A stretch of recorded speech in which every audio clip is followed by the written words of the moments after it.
Behind the Red Line, Episode 34, The Hunters of Anaheim. Gordon, Cano, and the Vanishing Women of Orange County. Every city has a place where the light doesn't reach. In Anaheim, California, beneath the polished glow of Disneyland, the palm trees, the sunlit postcards, there's another world. A world built under bridges, behind strip malls, along the Santa Ana riverbed. A world where people sleep on cardboard, hide from police sweeps, and walk the dark because they have nowhere else to go.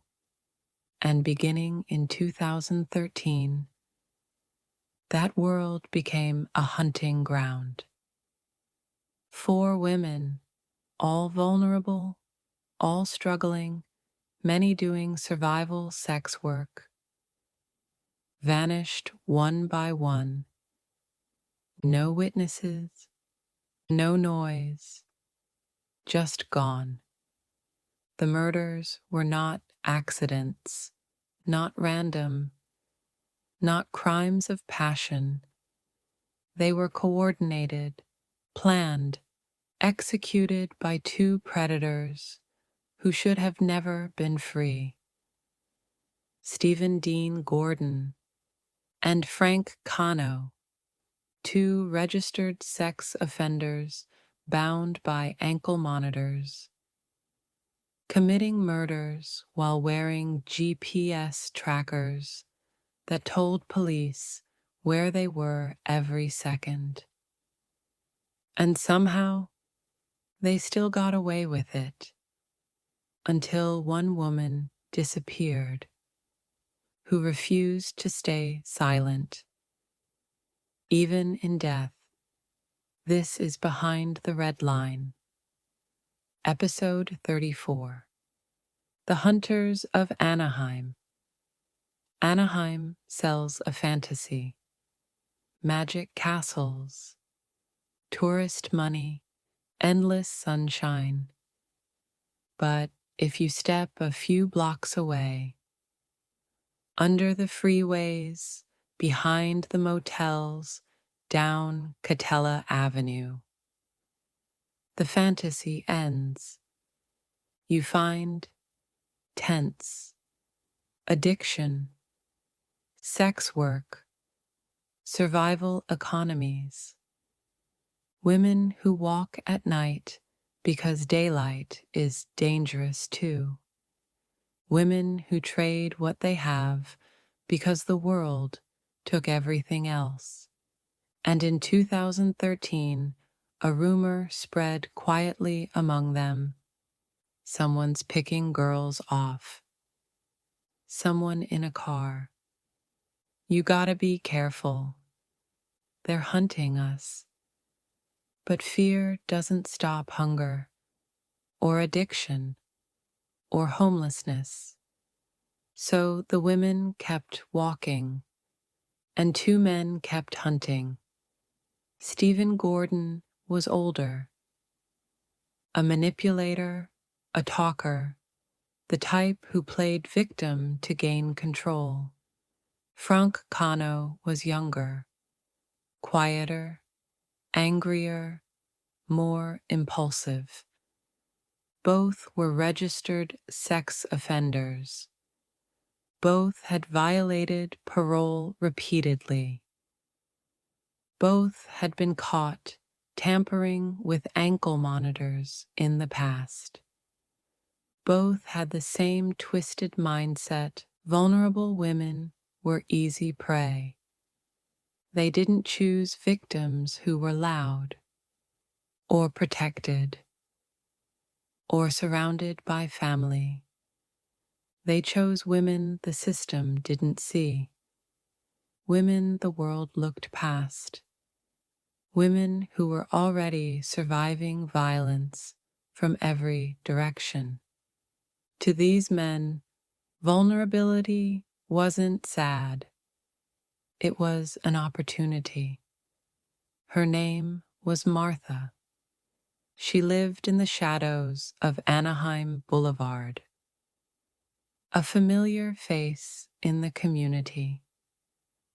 One night, she got into a car. Witnesses didn't see who was driving, but they saw the look on her face. Tired, resigned. Just another night. She wasn't seen again.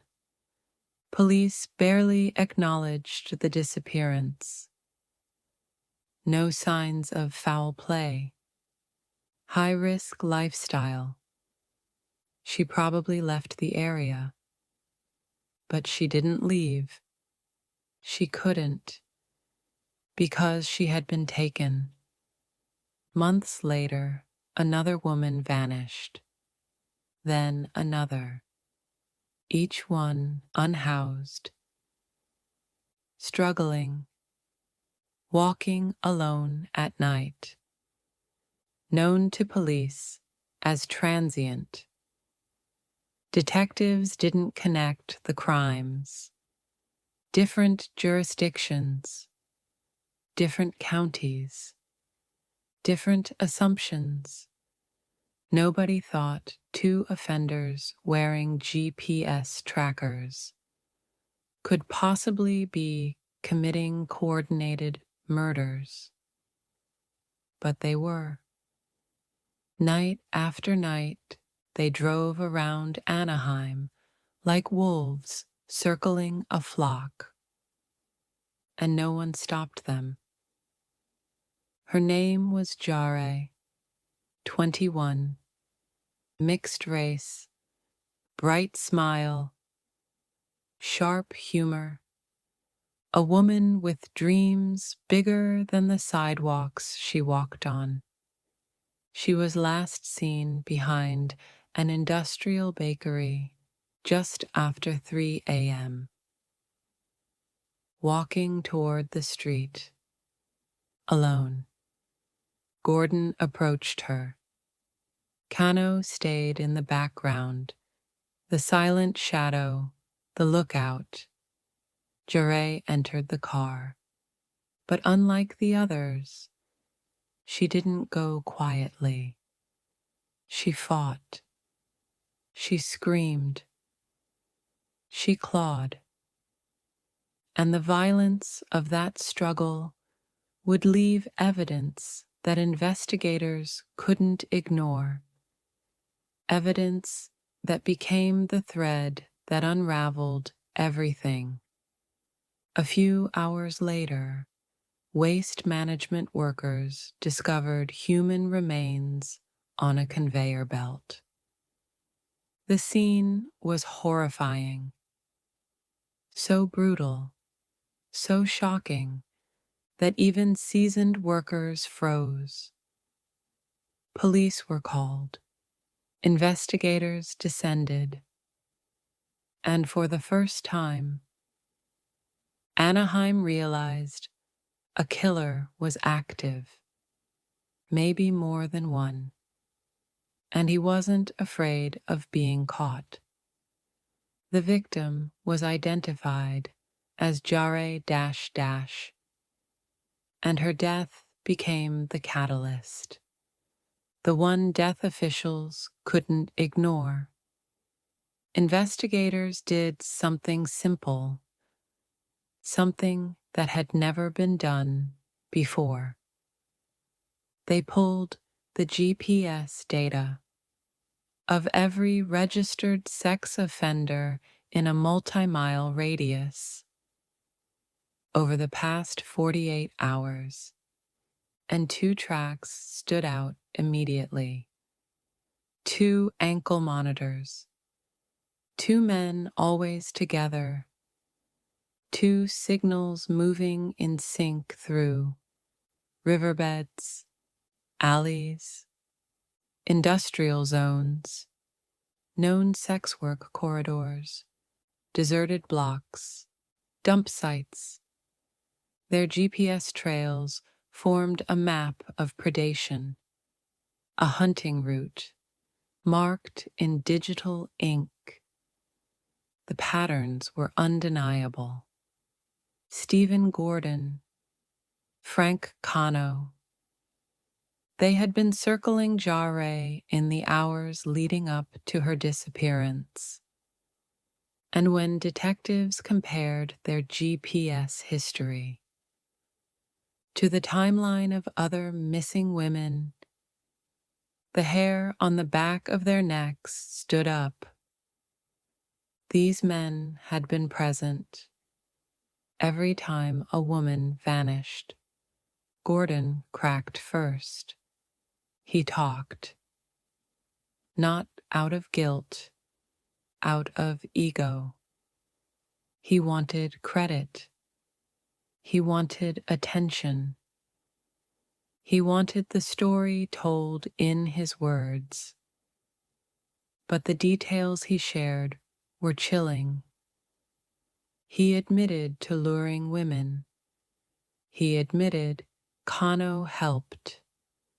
He admitted they targeted women who wouldn't be missed quickly. He admitted he didn't feel bad. And he said something that haunted detectives. There are more. He claimed 4, then 5. Then he hinted at others. Cano denied everything. Silent, cold, terrified.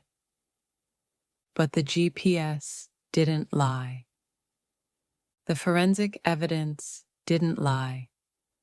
The pattern didn't lie. They were a team, a predator pair, a coordinated unit hunting women under the noses of the law. This is where Behind the Red Line stands apart. We don't reduce these women to their struggles. We don't call them transients or prostitutes. We call them what they were: human beings, women navigating a world that gave them no safety net, women who deserved protection, women who deserved life. The system failed them long before Gordon and Cano ever crossed their paths. Their lives mattered, and so does telling their story. Gordon was sentenced to death. Cano received life without parole. But the consequences are bigger than them. The case exposed failures in GPS monitoring, failures in parole supervision, failures in homelessness services, failures in policing sex work communities, failures in connecting missing women cases. Anaheim promised reforms. California promised oversight. But the women are still gone, and predators like Gordon and Cano don't appear out of nowhere. They grow in the cracks, left by society's neglect. The women targeted by Gordon and Cano were not invisible. They were ignored, overlooked, underprotected. Their killers believed no one would fight for them. This episode proves they were wrong. This is Behind the Red Line. Episode 34, The Hunters of Anaheim.